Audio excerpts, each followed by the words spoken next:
Buenos días, les habla Sara Díaz de la Federación de Niños con Necesidades Especiales de Boston, Massachusetts. Junto a mí estarán el señor.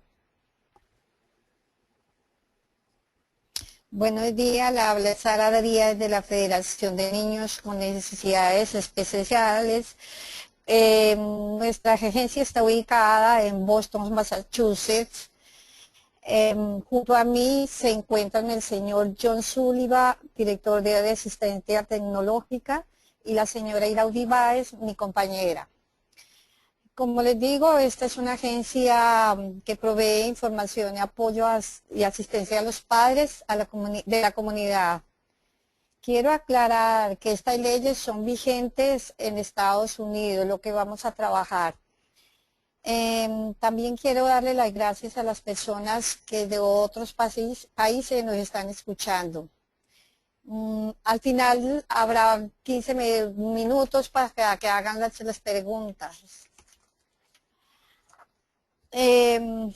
La Federación es una institución fundada en 1974. Desde ese entonces estamos sirviéndole a la comunidad. Hoy trabajaremos lo que son los derechos básicos en educación especial. Las metas de este taller. El taller de derechos básicos lo ayudará a usted a aprender sobre la ley de educación especial, el proceso, cómo la ley de educación especial está dirigida en su escuela, entender sus derechos para que pueda efectivamente abogar por sus hijos. Porque en muchas ocasiones los padres se sienten que el progreso de educación especial es confuso y a veces los padres tienen dificultades para lograr los cambios que sienten ellos que beneficiarán a su hijo para hacer un progreso más efectivo en la escuela. Veremos el esquema del taller. Vamos a trabajar la ley federal y estatal de educación especial, leyes adicionales y estatales, leyes de derechos civiles, apoyo de educación general, pasos en el proceso del IEP. Quiero aclarar que el IEP es el plan de educación individualizado que tiene todo niño con una disabilidad. Vamos a mirar lo que es el referido, evaluación y elegibilidad. Cómo se desarrolla el IEP, la ubicación y cómo se resuelven las diferencias cuando los padres encuentran que no logran lo que quieren.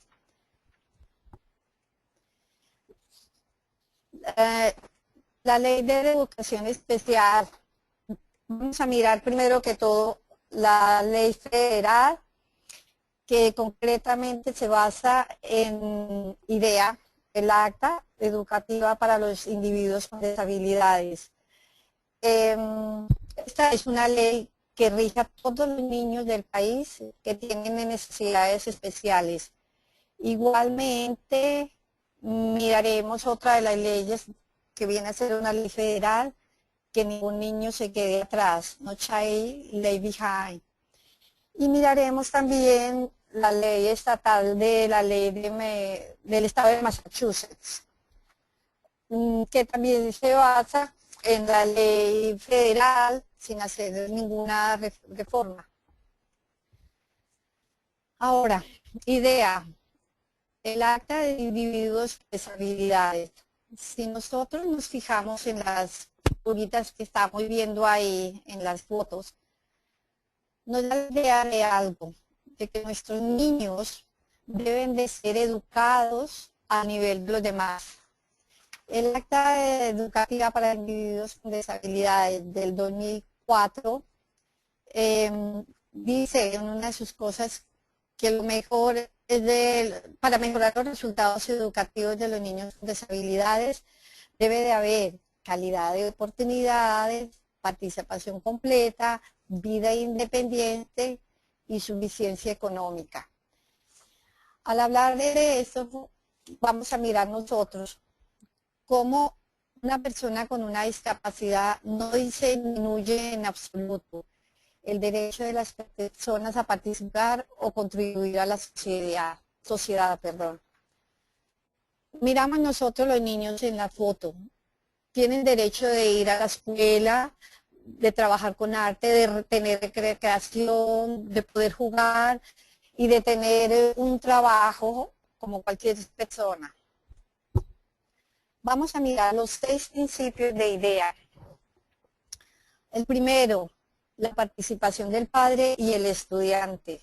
Evaluación apropiada, programa de educación individualizado IEP, educación pública adecuada y gratuita, ambiente menos restrictivo y garantías procesales. La participación del padre y el estudiante, la primera. Los padres participan en la escuela junto a los profesores como compañeros para poder desarrollar las mejores IEP para su hijo. Al hablar de IEP estoy hablando del programa de educación individualizado. También el estudiante debe ser incluido a los 15 años. Evaluación apropiada. Las escuelas deben de utilizar un equipo multidisciplinario para poder evaluar y acreditar adecuadamente todas las áreas donde se sospecha que hay una deshabilidad. El tercero, programa de educación individualizado. Un equipo de personas que incluya a los padres escribirá el IEP para el estudiante, que es elegible para una instrucción especialmente diseñada y servicios relacionados, para que así pueda satisfacerse todas las necesidades del niño. Educación pública adecuada y gratuita, en inglés, el FAPE. Las escuelas públicas deben de proporcionar a los estudiantes entre 3 y 21 años una educación gratuita, apropiada, sin ningún costo para los padres. El quinto, ambiente menos restrictivo. Los estudiantes con discapacidades deben de ser educados con niños sin discapacidades de la misma edad en el aula de educación regular, con los apoyos, lógicamente, y servicios necesarios para así poder tener un éxito dentro de un aula de clase. Y las garantías procesales, estos son procedimientos que protegen los derechos de los padres y los niños que tienen derecho de recibir una educación especial. Otra de las leyes de las que habíamos hablado nosotros es la ley, el acta, que ningún niño se quede atrás, no child left behind. Esta es una ley federal que incluye lo siguiente: la guía, el sistema de evaluación estatal de los CENCAS. Ok. Crea altos estándares educativos para todos los estudiantes, los profesores, los sistemas escolares en la nación tienen la obligación de velar para que ningún niño se quede atrás. Además, que deben de tener una prueba estandarizada para asegurar una buena calidad de educación. En Massachusetts se utilizan los ENCAS, que es una prueba que se debe llevar periódicamente a los niños, evaluarlos para saber cómo están progresando dentro de las clases. Los profesores tienen que ser altamente calificados y utilizar métodos de enseñanza que demuestran que sí funciona su enseñanza. Y otra cosa importante, la parte financiera de los fondos ahora se puede ser manejado de una forma más flexible, tanto los profesores y los padres pueden intervenir en esto.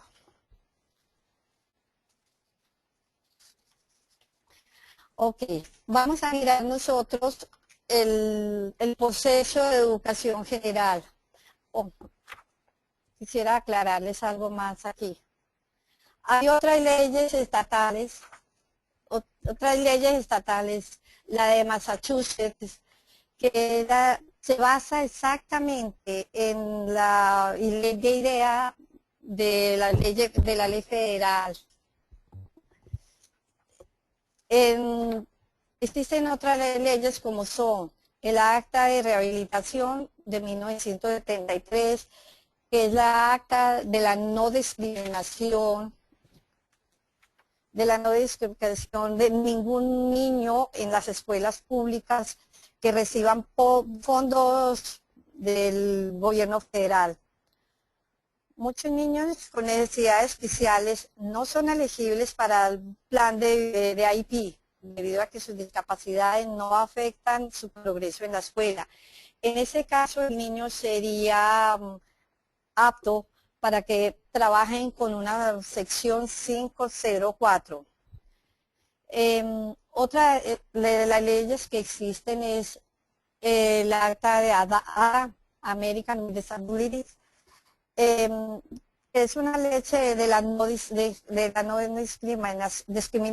de la accesibilidad, donde todos los niños deben de tener un acceso para recibir una educación pública adecuada y gratuita.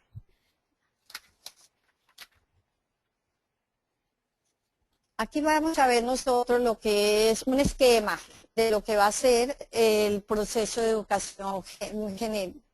educación especial. Primero habrá un referido, luego la evaluación, la elegibilidad, desarrollo del IEP, ubicación y finalmente el reporte de progreso. El proceso de evaluación de educación especial empieza por un referido. Tanto el padre o algún profesional que trabaje junto al niño puede identificar que el niño necesita una educación especial o servicios relacionados. Más adelante aclararemos lo que son servicios relacionados. Entonces, el padre debe hacer una solicitud siempre por escrito, pidiendo que se le haga una evaluación donde él sospecha de que el niño necesita apoyo. Dentro de 5 días escolares de haber recibido el referido, el distrito escolar le notifica al padre y le pide un consentimiento por escrito para poder evaluar. Quiere decir esto, que el padre tiene que firmar para cuando vayan a hacer cualquier tipo de evaluación a su hijo. Y finalmente viene la evaluación. Después de esos 5 días, quedan 30 días escolares, es decir, al hablar de escolares estamos hablando de lunes a viernes, donde el padre ya dio el consentimiento, tiene los 30 días y especialistas acreditados hacen una evaluación completa del niño. Durante este proceso de evaluación, los padres tienen la oportunidad de hablar con los administradores educativos o el representante de educación especial para discutir qué preocupaciones tengo yo acerca de mi hijo. Mi hijo no está progresando en la escuela, mi hijo tiene problemas de habla, en fin. O las razones por las que el maestro hizo el referido. El contenido de la evaluación debe estar con algunas de las propuestas de evaluaciones, pedir evaluaciones adicionales. Si yo sospecho que mi hijo de pronto tiene problemas emocionales, puedo pedir una evaluación psicológica. También puedo preguntar quién serán las personas que evalúen, que siempre debe ser una persona que tenga acreditación. Evaluaciones y reevaluaciones. La evaluación de datos, es decir, al tomar todos los datos, impulsa un proceso de elegibilidad. Las evaluaciones se incluyen académica, desarrollo y funcional. Los padres también pueden proveer información acerca de lo que ellos ven en su hijo que no está funcionando. Entonces,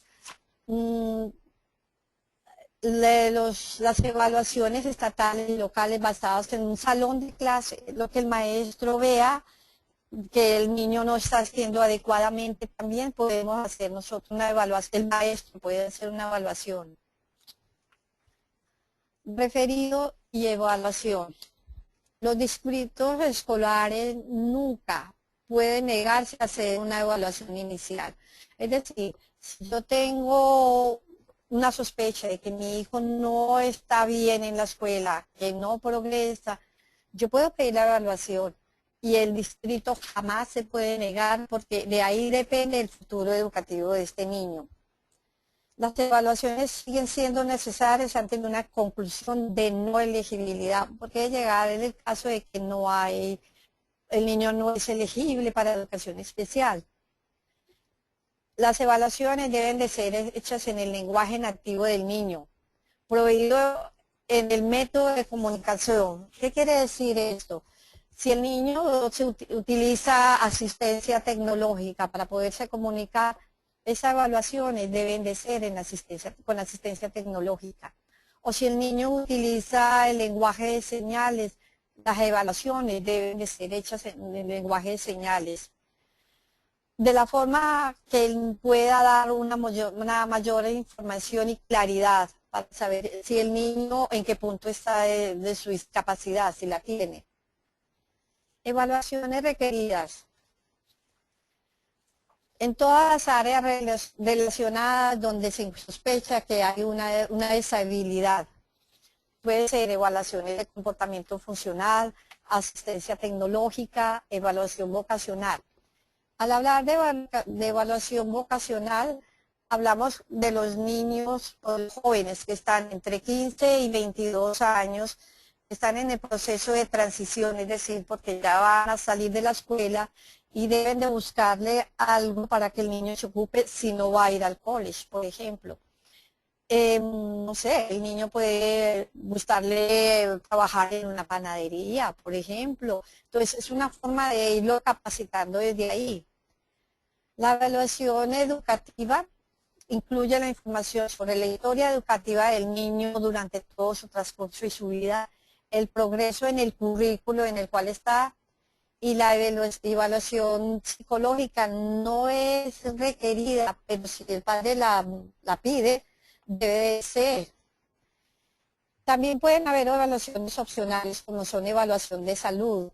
Una evaluación de salud para identificar cualquier problema médico que pueda afectar el aprendizaje.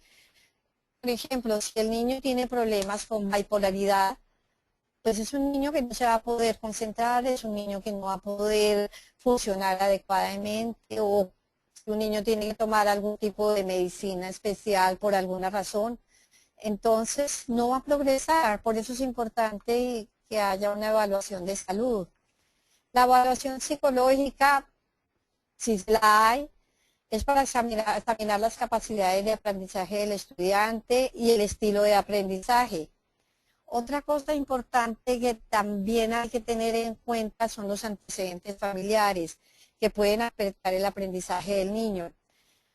Muchos niños que vienen de hogares que han sido desmembrados, hijos de padres divorciados, pues esto afecta a los niños.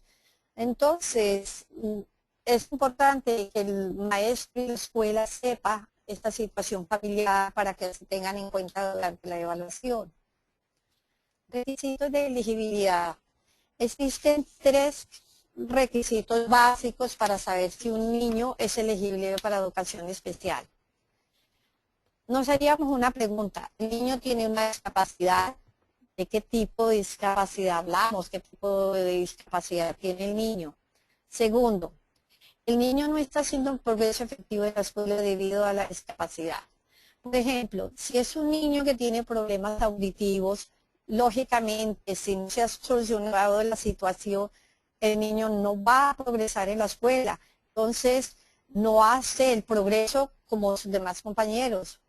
Y tercero, el niño requiere instrucción especializada. Vamos a hablar más adelante de lo que es la instrucción especializada.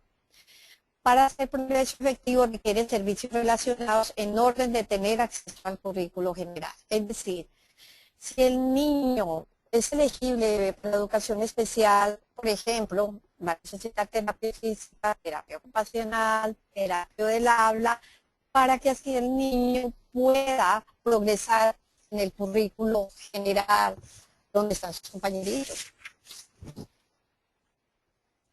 Pregunta de elegibilidad. Quiero aclarar algo. Esta elegibilidad es para todos los niños que estén dentro del estado de Massachusetts, quien reconoce lo siguiente: el autismo, retraso en el desarrollo, impedimento intelectual, discapacidad sensorial, visión, audición, impedimento neurológico, impedimento emocional, impedimento de comunicación, impedimento físico, de salud, síndrome de Tourette y discapacidad de aprendizaje específico. Pero esto no solamente quiere decir que si mi hijo tiene síndrome de Down no va a calificar como niño con una sensibilidad. Porque, por ejemplo, en el autismo podemos encontrar que esto es un espectro tan enorme, que está el PDD o el Asperger. Un niño con un impedimento neurológico puede ser una disfunción de integración sensorial. Impedimento emocional puede ser que el niño tenga un trastorno obsesivo compulsivo, que sea bipolar. Es decir, cada una de estas deshabilidades tiene subdivisiones. Esas no vamos a trabajar, o sí, vamos a trabajar en ley de autismo en Massachusetts.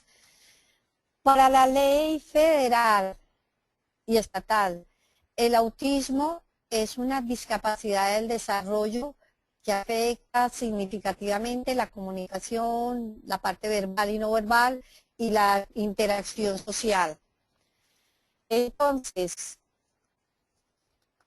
los niños con autismo generalmente son evidentes a partir de los 3 años y afecta el rendimiento educativo del niño. Por ende, otras características del autismo son el compromiso con actividades repetitivas, movimientos estereotipados, cuando los niños mueven sus manitas incontrolablemente, resistencia al cambio, cuando están en una actividad y les es absolutamente difícil cambiar a otra actividad, y también las experiencias sensoriales, cuando los niños no resisten mucho, la parte es algo muy fuerte que esté rodeándolo a ellos. Ahora, la ley de autismo en Massachusetts. Un niño que tiene el diagnóstico del espectro autista y el equipo de IT debe de considerar y dirigir las siguientes necesidades. La comunicación verbal y no verbal. Cuando nosotros hablamos de comunicación verbal y no verbal, decimos, si el niño no está en capacidad de hablar verbalmente, se debe buscar algún tipo de asistencia tecnológica para que el niño logre comunicarse con los demás. Respecto a habilidades de proeficiencia, es decir, que el niño pueda tenga la suficiencia de poderse integrar a los demás, al grupo, a sus compañeros o a su familia. Respecto a innecesarias a las experiencias sensoriales, ya lo veíamos, cuando los niños tienen problemas de sensibilidad integral, que se llama así, muchas veces la escuela tiene que hacerles una sensory diet al iniciar la clase para que logre el niño calmarse, porque tal vez el niño no resiste el acercamiento de sus compañeros, y entonces si se le enfoca en esto al comienzo de clase, digámoslo, puede ser más fácil que el niño esté calmado durante todo el día. Resistencia al cambio en el ambiente o cambios de rutina. La escuela también tiene que trabajar esto con los niños. Es decir, cuando a un niño se le va a pasar de una clase a otra, esto se le debe hacer de una manera muy suave. El compromiso en actividades repetitivas y movimientos estereotipados. Esto es cuando los niños están comprometidos con hacer siempre lo mismo. Entonces, una forma más clara es que los profesores estén pendientes de esta situación y puedan trabajar mejor con el niño dentro de las clases. Una cosa muy importante, las intervenciones de comportamiento positivo, de estrategias de apoyo. El niño debe ser evaluado cuando sucede un mal comportamiento, por qué sucede y cómo debemos evitarlo, para que si el niño pueda tener una mejor integración al mundo. Otras necesidades del resultado de la discapacidad del niño que impacta el progreso en el currículo general.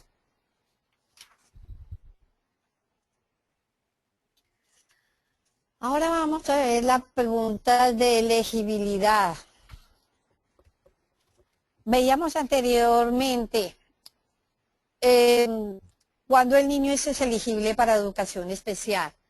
Si el niño no está haciendo el progreso efectivo en la escuela debido a la discapacidad, esto tiene que ser documentado en el conocimiento y habilidades socioemocionales, en el programa de educación general, con o sin acomodaciones. Que hablamos de con o sin acomodaciones, es decir, cuando al niño, digamos, el niño no puede estar al frente porque no puede estar atrás porque se distrajo o distrae a sus compañeros. Una acomodación que puede hacer el profesor es ponerlo más adelante para que si el niño pueda atender y pueda sacarle más fruto a las clases. De acuerdo a la edad cronológica y expectativas de desarrollo. Es decir, si el niño en su edad cronológica está a nivel de los demás o no. De acuerdo al potencial educativo individual del niño y de acuerdo a los estándares de aprendizaje de los marcos curriculares, en este caso el estado de Massachusetts. No es simplemente pasar el niño de grado a grado porque tiene la edad o porque se tiene que ir de la escuela.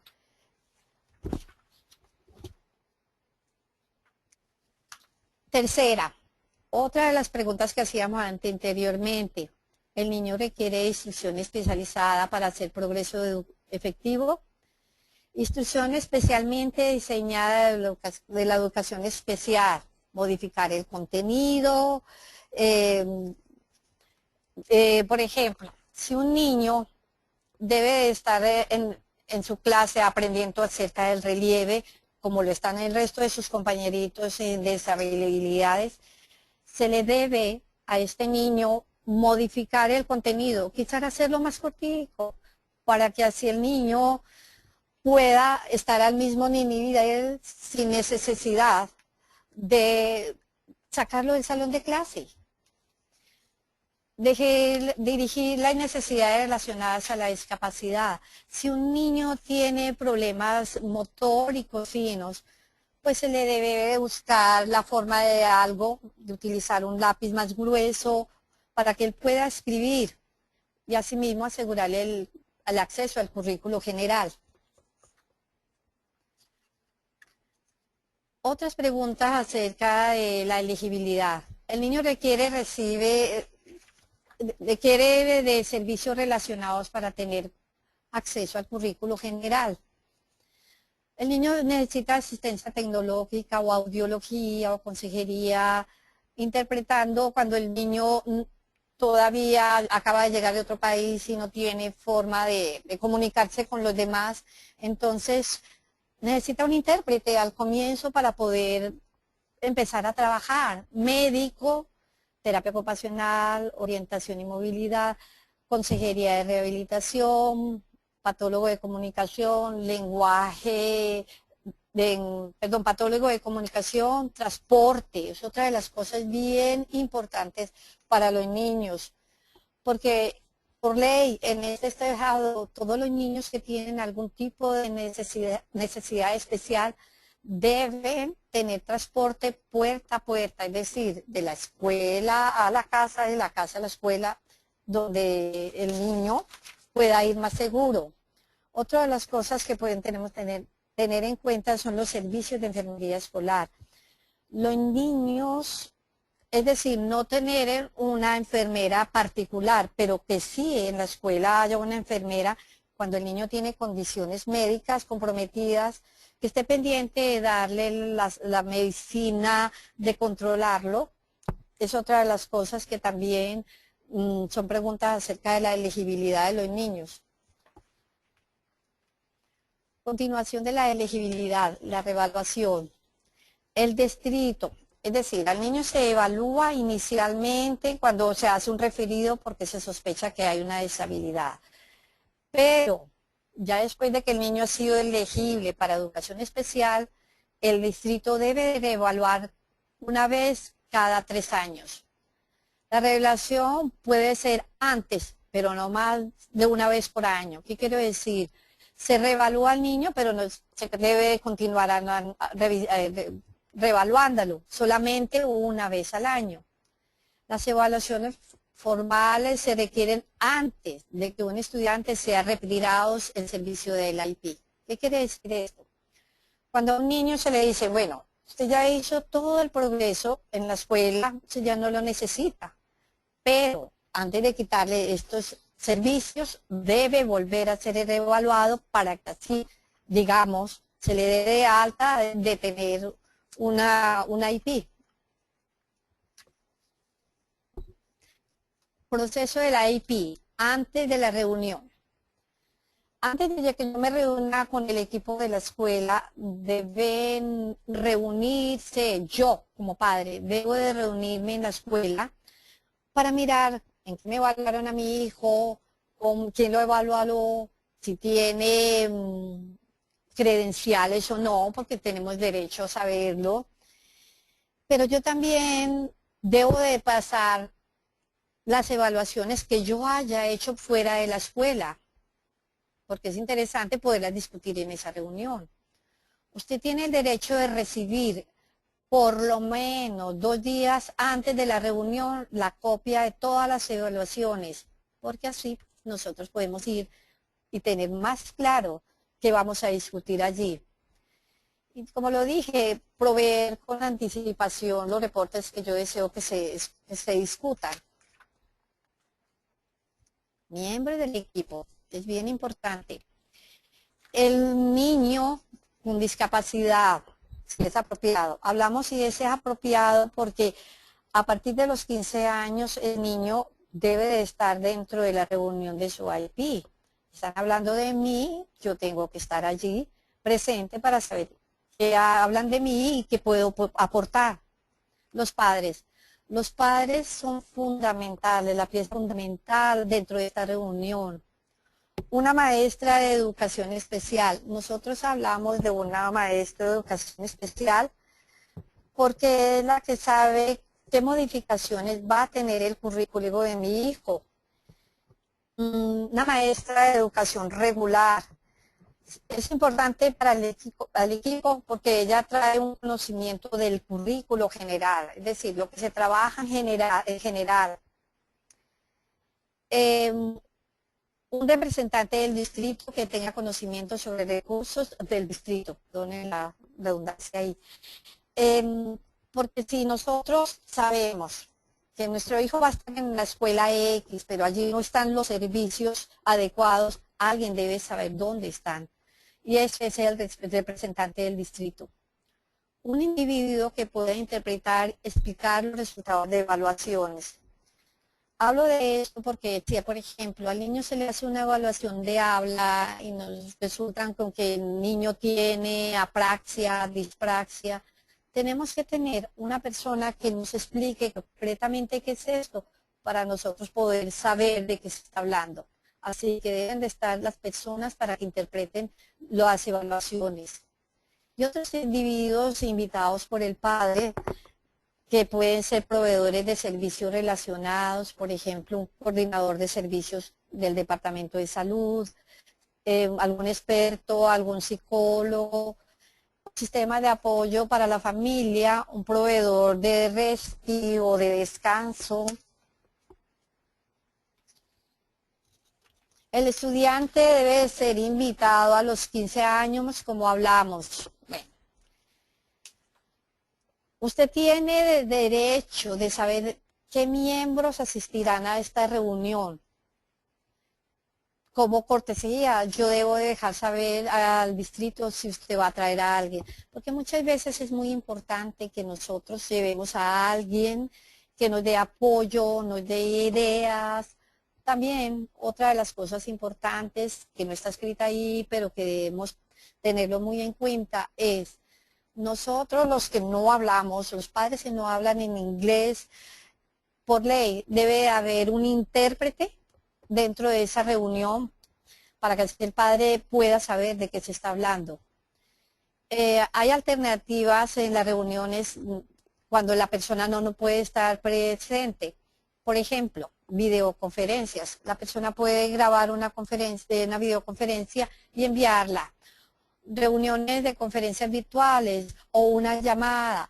Si la persona no puede estar allí presente, pero sí por a través de la línea telefónica, puede hacerlo divinamente para poder estar dentro de la reunión. Miembros del equipo de la IEP. Los miembros del equipo de la IEP no tienen que asistir, porque no todos tienen que asistir definitivamente. Si el padre de un niño con discapacidad y la escuela están de acuerdo por escrito que la asistencia del miembro no es necesaria porque el área que la persona trabaja no están modificando o discutiéndolo en la reunión. Por ejemplo, si vamos a hablar de terapia del habla, no es necesario que esté el profesor el terapista de terapia física porque no tienen nada mucho que aportar. Ahora, un miembro del equipo puede ser excusado cuando la reunión requiere la experiencia de un miembro en particular. Si el padre y la escuela están de acuerdo por escrito, el miembro envía o somete por escrito a los padres y al equipo el aporte y los reportes acerca de su evaluación, las deja para que sean discutidas dentro de la reunión. Ok, esto es bien importante. El proceso de la IP en la reunión del equipo. Dentro de 45 días escolares del consentimiento por escrito del padre, el equipo se reúne para decidir. Recordemos que antes se había dejado, yo como padre firmo 5 días después el consentimiento para que se puedan evaluar. Quedan 30 días para que evalúen y los 45 días escolares, es decir, contados de lunes a viernes, se debe hacer la reunión de equipo, donde se discutirá la elegibilidad, los servicios de la IP y la ubicación, es decir, dónde van a ubicar, a qué escuela irá nuestro hijo, ¿no? Decisión del equipo de la no elegibilidad. Los padres son notificados que no siempre que se evalúa el niño va a ser elegible, porque puede ser que simplemente se le hace una modificación y listo. Pero si el niño resulta no ser elegible después de habérsele hecho todas las evaluaciones, el padre debe ser notificado durante 10 días escolares. El distrito escolar puede acordar que el niño tiene una discapacidad y se le ofrece un plan de sección 504. Esto es que el niño no tiene una deshabilidad, puede tener una deshabilidad física que no afecta su rendimiento académico. Entonces, por lo tanto, se le ofrece no el IP, sino una sección 504 que cobija parte de lo que cobija el IP. Los padres pueden rechazar el hallazgo de no elegibilidad y pedir una evaluación independiente y una redeterminación de la elegibilidad. Vamos a hablar más adelante de lo que es una evaluación independiente. Vamos a mirar lo que es la ubicación, el lugar donde nuestro hijo va a ir después de que se haga la reunión del equipo. ¿Cuál es el ambiente menos restrictivo? En la medida posible, en el salón donde el niño estaría registrado si no tuviera una discapacidad. ¿Qué quiere decir esto?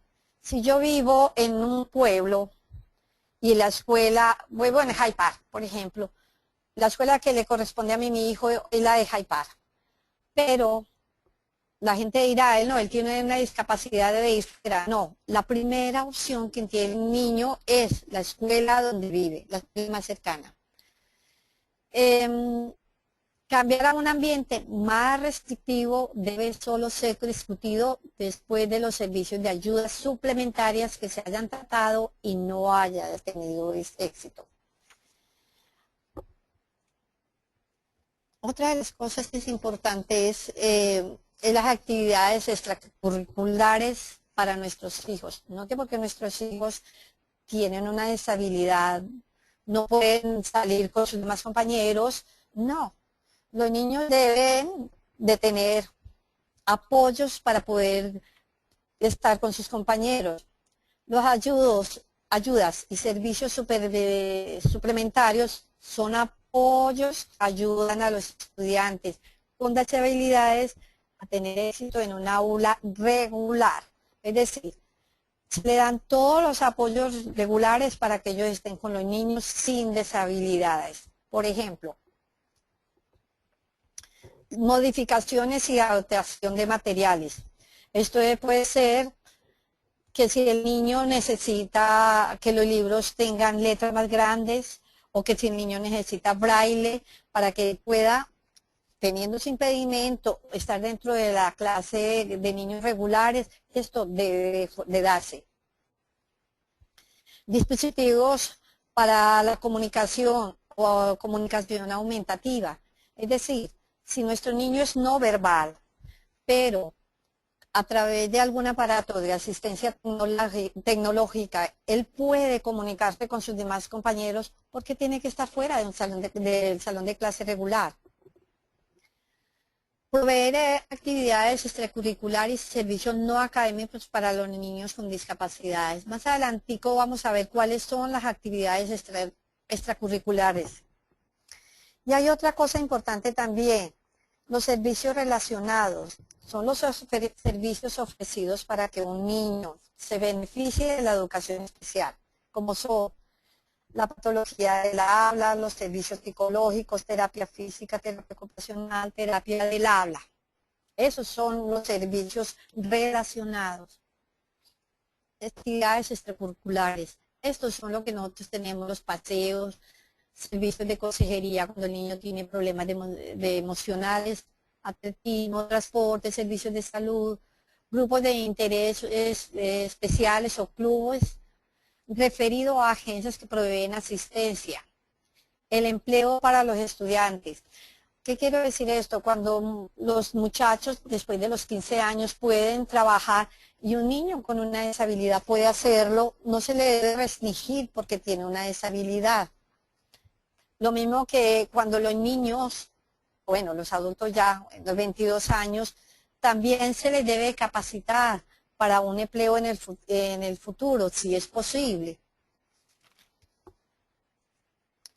Fecha y límites al final de la reunión del equipo.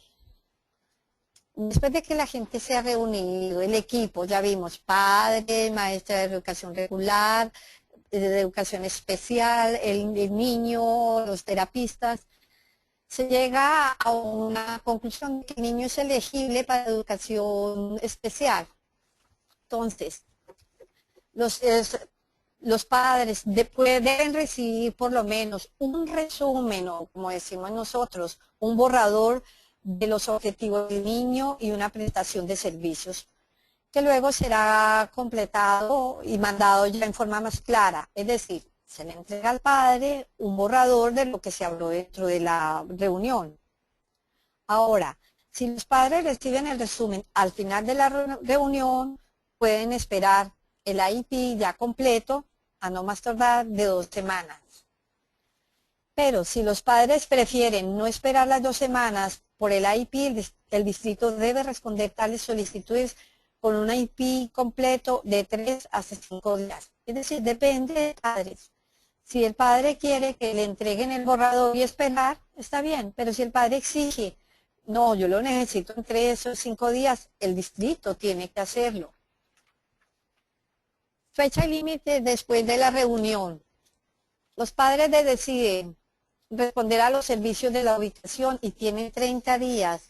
Nosotros no tenemos que decir, recibí el IP, inmediatamente lo firmo. No, porque nosotros tenemos que leerlo, estar consciente de que están todo lo que nosotros pedimos y así poderlo firmar. Tienen 30 días para poder firmar, 30 días de lunes a jueves, perdón, a viernes, días calendario. Y los servicios comienzan tan pronto como yo firme. Respuesta de los padres a la IEP. Existen opciones. Una, aceptar el IEP en total. Es decir, me entregan el papel y yo digo, está muy bien, lo firmo y lo devuelvo. O rechazarlo totalmente. Una cosa que no se debe hacer es rechazar el primer IEP por completo. Acepte algo, porque si lo rechaza, entonces ¿con qué van a trabajar con el niño? Otro puede ser, yo acepto la ubicación, pero rechazo el IEP. Entonces, el padre tiene opciones, después de haber leído muy concienzudamente el IEP, y ver, bueno, esto me le sirve a mi hijo, yo puedo aceptarlo totalmente. Implementación de la IEP. El distrito escolar tiene la responsabilidad de asegurar que la IEP sea accesible a cada maestro de educación especial y otros proveedores de servicio que trabajan con el niño. Es decir, es muy importante que dentro de la clase el niño, el profesor sepa cómo trabajar con el niño, porque uno diga, no tengo el IEP, no puedo trabajar con él. No. Otros proveedores de servicios que trabajan con el niño. Por ejemplo, si el niño tiene una persona que trabaje comportamiento en la casa, esa persona tiene que tener el IEP del hijo para que pueda saber cómo trabaja el niño en la escuela y cómo puede trabajar ella en la escuela. Cada maestro y profesor está informado de sus responsabilidades en el IEP, incluyendo cómo aplicar el IEP en su salón, acomodaciones específicas, modificaciones, y el apoyo debe de ser por escrito en el IEP. Recordemos que todo lo que nosotros lleguemos, a los acuerdos que nosotros lleguemos, deben de quedar escritos en el IEP. Tan sencillo como, por ejemplo, que usted dice, mi hijo necesita un monitor dentro del bus, porque quizás tenga malos comportamientos, eso debe quedar en el IEP. Todo lo que usted crea que es para beneficio de su hijo, déjelo por escrito en el IEP, que más adelante no le diga, no está aquí. Después de que los servicios comienzan, la mejor manera de nosotros saber si de verdad ese IEP que se escribió está funcionando son los reportes de progreso.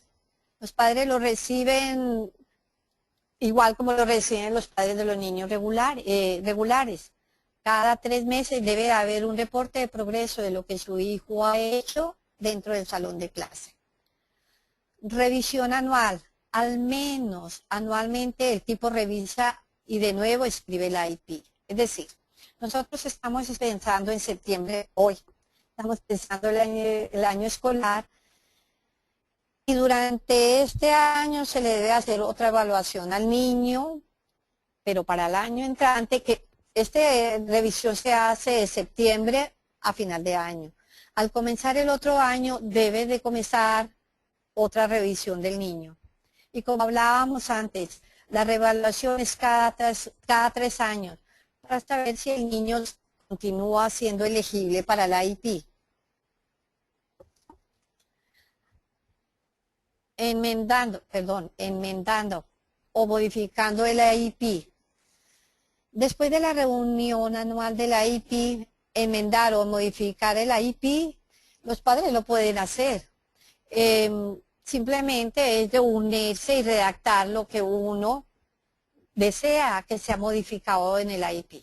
Por ejemplo, el niño solamente se le está dando 15 minutos de terapia del habla, pero después de haber hecho evaluaciones y darnos cuenta de que el niño requiere más, ese IEP puede ser modificado en cualquier momento de acuerdo a las recomendaciones donde se diga que el niño debe recibir 1 hora, 2 horas a la semana. Siempre cualquier evaluación debe tener el permiso de los padres para cualquier cambio, ¿no? Estos cambios deben de ser proveídos por escrito a todos los individuos que trabajan con el niño para que lo implementen en el IEP. Resolviendo diferencias. Si el padre no está de acuerdo con sobre la elegibilidad, el programa, la ubicación de servicios. Entonces, él tiene forma, como en cualquier parte, de resolver estas diferencias. Por ejemplo, el niño, no estoy de acuerdo con la evaluación psicológica que se hizo. Entonces, yo puedo pedir una evaluación independiente.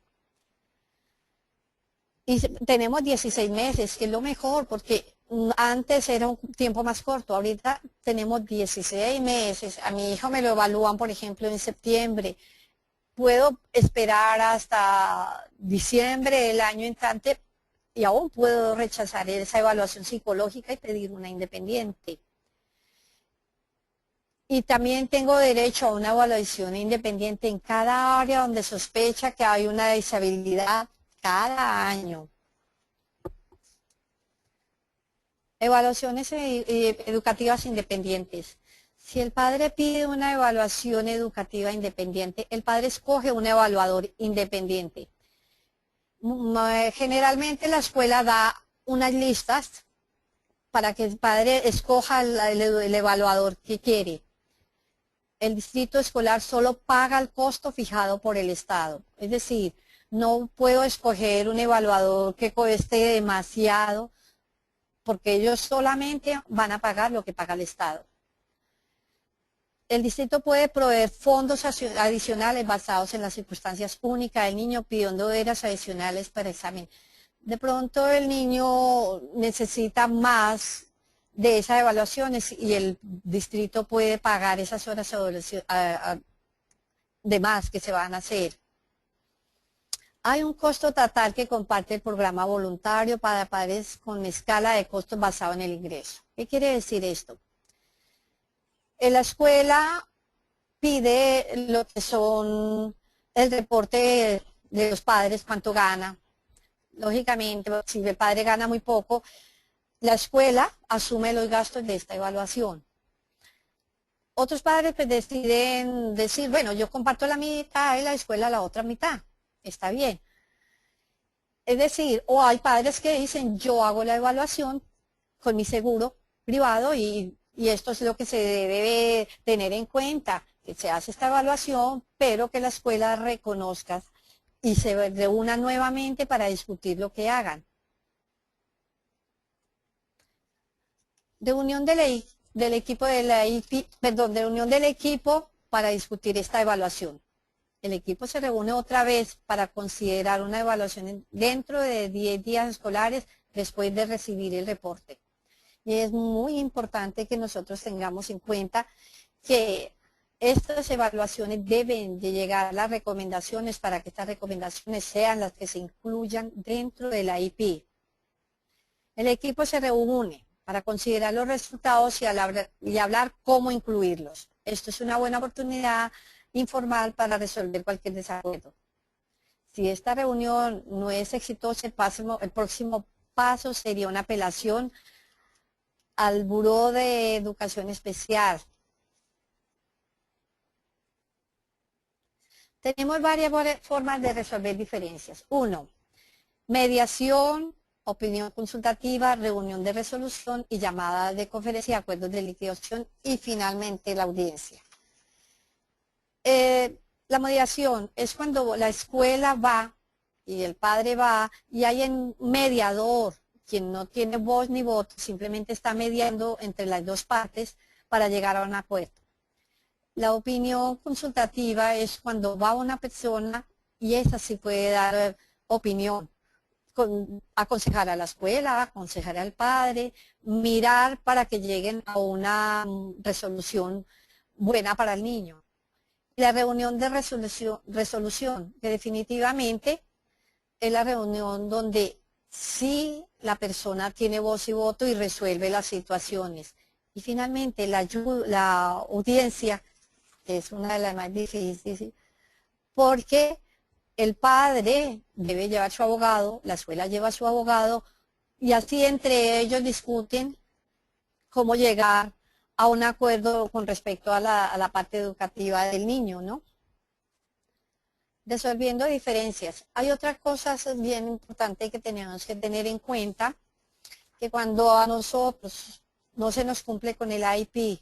Recordemos que el IP es un documento legal y puede ser demandado. Existe dentro de la parte educativa un departamento que es el Program Quality Assurance o PQA, donde se puede presentar una queja por escrito. Ahí tenemos el teléfono.